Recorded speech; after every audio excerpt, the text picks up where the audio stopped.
ஒரு அற்புதமான மூலிகையை பற்றி பார்க்க போறோம்.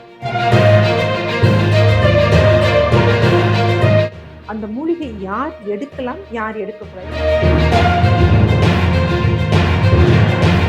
அது என்ன மூலிகை அப்படின்னு பார்த்தீங்கன்னா, சிறுநீரக செயலிழப்புக்கு இத நம்ம எடுக்கலாமா அப்படின்னு நம்ம பார்த்தோம் அப்படின்னா,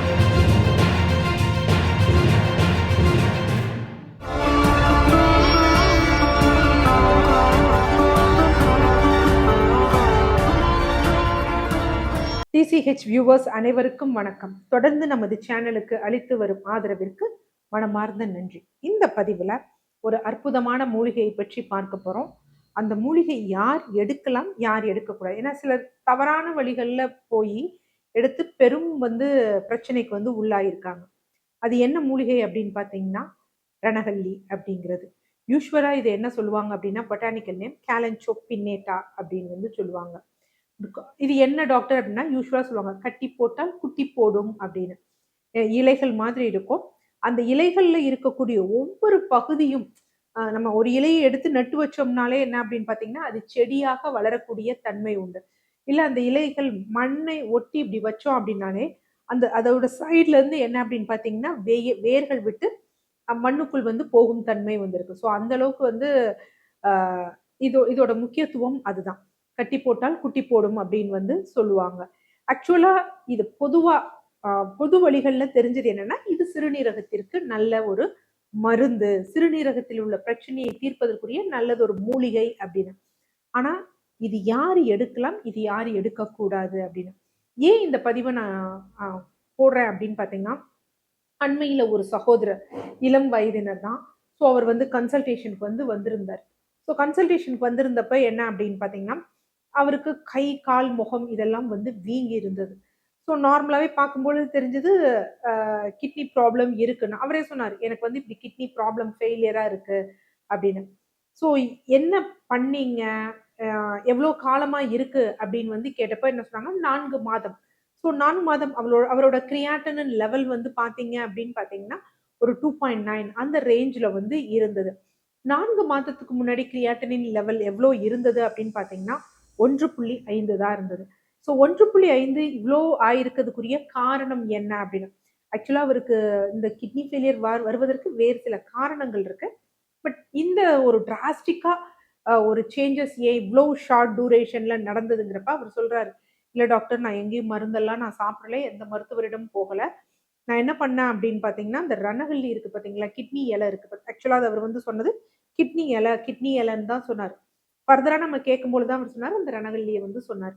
ஸோ அத நான் என்ன பண்ணேன் அப்படின்னு பார்த்தீங்கன்னா, தினமும் நான் சாப்பிட்டு கொண்டு வந்தேன்.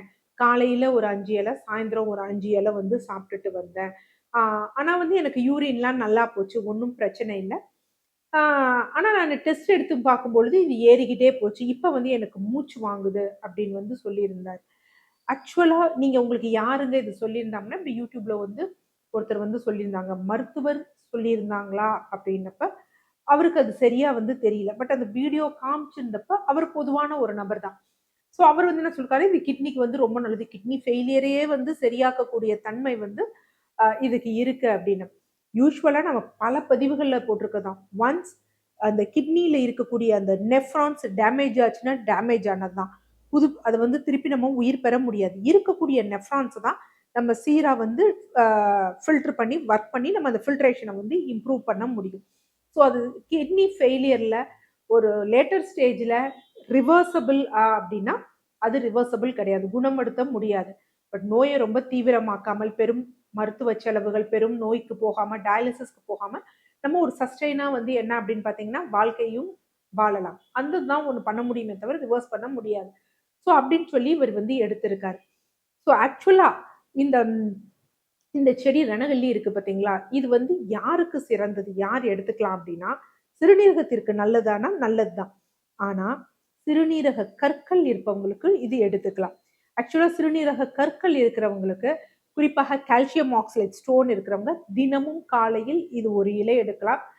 மணல் கற்கள்னா ஒரு இலை. இல்ல கொஞ்சம் ஸ்டோன் பெருசா இருந்ததுன்னா, மற்ற நீங்க எடுக்கக்கூடிய அந்த சிகிச்சை மருந்துகளோட சேர்த்து இத எடுக்கலாம்.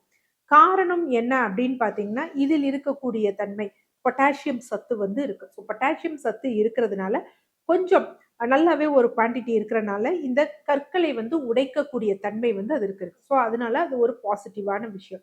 அடுத்து 2வது என்ன அப்படின்னு பார்த்தீங்கன்னா, இதுக்கு சிறுநீரை பெருக்கி வெளிய தள்ளக்கூடிய தன்மை வந்து இருக்கு. அப்ப வந்து என்ன அப்படின்னா, சப்போஸ் அதுல அடைப்பு ஏதாவது இன்ஃபெக்ஷன்ஸ் இருந்தாலும், அதையும் சரி செய்யக்கூடிய தன்மை இருக்கும். ஸோ பாசிட்டிவா இந்த ரணகல்லி இலை எதற்கு எடுக்கலாம் அப்படின்னு பார்த்தீங்கன்னா, சிறுநீரக கற்களுக்கு எடுக்கலாம். அதே மாதிரி என்ன அப்படின்னு பார்த்தீங்கன்னா, அ இன்ஃபெக்ஷன்ஸ் ஏதாவது இருக்கு, அதனால அடைப்புகள் இருக்கு அப்படின்னா, நீங்க மற்ற மருந்துகளுடன் சேர்த்து என்ன பண்ணலாம் அப்படின்னா, இந்த இலையை வந்து எடுத்துக்கலாம். அடுத்து சிறுநீரக செயலிழப்புக்கு இத வந்து நம்ம எடுக்கலாமா அப்படின்னு நம்ம வந்து பார்த்தோம் அப்படின்னா, யூசுவலா இதுல நல்ல நெறைய மைக்ரோ நியூட்ரியன்ட்ஸ் இருக்கு. குறிப்பாக கால்சியம், பொட்டாசியம், மெக்னீசியம், அயர்ன் போன்றவை இருக்கு. இதுல பொட்டாசியம் நல்லாவே இருக்கு. யூசுவலா சிறுநீரக செயலிழப்பு வந்தவங்களுக்கு நம்ம கிரியாட்டின் தான் நெறைய இடத்துல பார்க்குறாங்க. இஜிஎஃப்ஆர பார்க்கறதில்ல. நம்ம மருத்துவரிடம் முறையா சென்றா தான் எலக்ட்ரோலைட்ஸ் பார்ப்பாங்க. எலக்ட்ரோலைட்ஸ்ல பொட்டாசியம், சோடியம், குளோரின், பைகார்பனேட் இது 4ம் முக்கியமா பார்ப்பாங்க. சில இடங்கள்ல பைகார்பனேட் பார்க்கறதில்ல. பட் பைகார்பனேட் ரொம்ப முக்கியம்.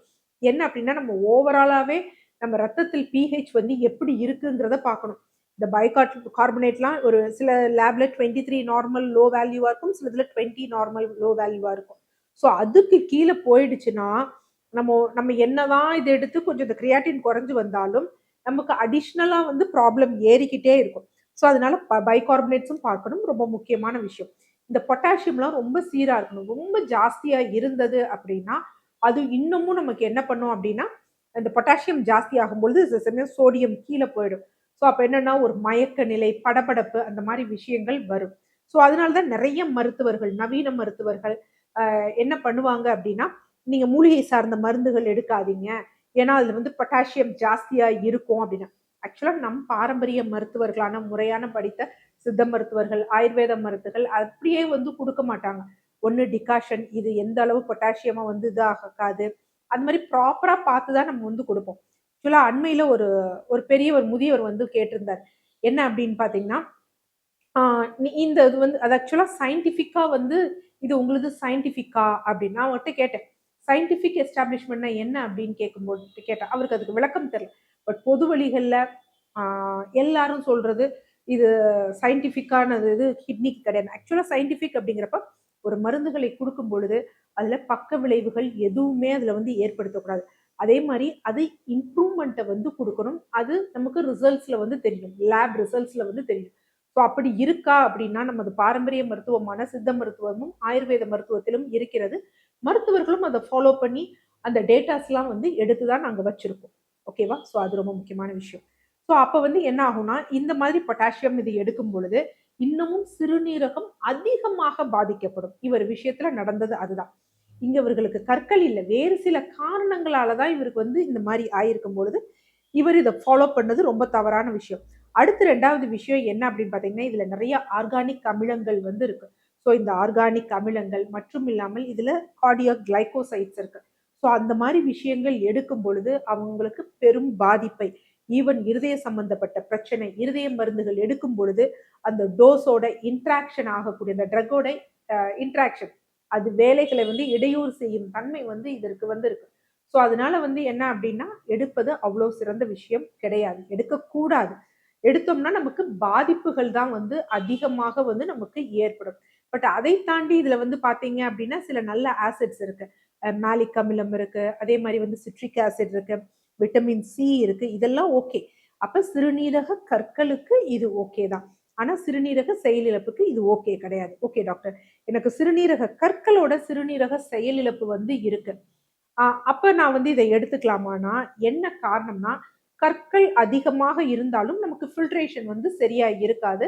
அப்ப நம்மளோட கிரியாட்டினின் லெவல் வந்து இன்கிரீஸ் ஆகும். இஜிஎஃப்ஆர் வடிகட்டும் திறன் வந்து குறையும். ஒரு சிலருக்கு, ஒரு சிலர் இல்ல, பல பேருக்கு அந்த கற்கள வந்து நம்ம ரிமூவ் பண்ணிட்டோம் அப்படின்னு வச்சுக்கோங்களேன். ஒண்ணு சிகிச்சையிலயோ, இல்ல மருந்துகளாலயோ, இல்ல அறுவை சிகிச்சையிலயோ ரிமூவ் பண்ணிட்டோம்னா, அந்த கிரியாட்டினின் லெவல் வந்து நார்மல் ஆயிடும். பட் நம்ம மருந்துகளால எடுக்கும் பொழுது, இத எடுத்துக்கலாமா? நீங்க கற்கள்னு சொல்றீங்க. ஆனா கிரியாட்டினும் ஜாஸ்தியா இருக்கு அப்படின்னா, அப்பொழுதும் நம்ம எலக்ட்ரோலைட்ஸ பார்க்கணும். எலக்ட்ரோலைட்ஸ் வந்து சீரா இல்லை அப்படின்னா இதை எடுக்கக்கூடாது. அல்லது இந்த மருந்தை எடுக்கும் பொழுது எலக்ட்ரோலைட் சீரா இருந்தாலும் நம்ம அதை எலக்ட்ரோலைட்ஸ் மருந்தை எடுக்கும் பொழுது எலக்ட்ரோலைட்ஸ் இன்க்ரீஸ் ஆகிக்கிட்டே வருதுன்னு வச்சுக்கோங்களேன், பொட்டாசியம் இன்க்ரீஸ் ஆனாலும் இதை எடுக்கக்கூடாது. ஆனால் இதை எடுத்தால் கண்டிப்பாக பொட்டாசியம் லெவல் அதிகரிக்கும். நமக்கு வந்து கிட்னி ஃபெயிலியரில் இன்னமும் கண்டிஷன் வந்து மோசமாக தான் போகும். அதனால உங்களுக்கு ரணகல்லி இருந்தது அப்படின்னு வச்சுக்கோங்களேன், தாராளமாக நீங்கள் சிறுநீரக கற்கள், சிறுநீரக பாதிப்பு இல்லாமல் சிறுநீரக கற்கள் இருந்ததுன்னா அதற்கு நீங்கள் எடுக்கலாம். யூரின் எனக்கு சரியா வரலை, இல்லை சிறுநீர் எரிச்சல் இருக்கு, அடிக்கடி யூரினரி ட்ராக்ட் இன்ஃபெக்ஷன் இருக்கு, ஏயோசோ டைட்டர் இன்க்ரீஸா இருக்கு, அவங்கெல்லாம் ரணகல்லி இலை வந்து எடுத்துக்கோங்க.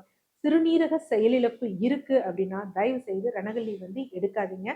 இல்ல அதையும் மீறி எடுக்கணும்னா மருத்துவரின் பரிந்துரையில அவங்களோட மேற்பார்வையில எடுத்துக்கிட்டீங்கன்னா சிறப்பு. நன்றி.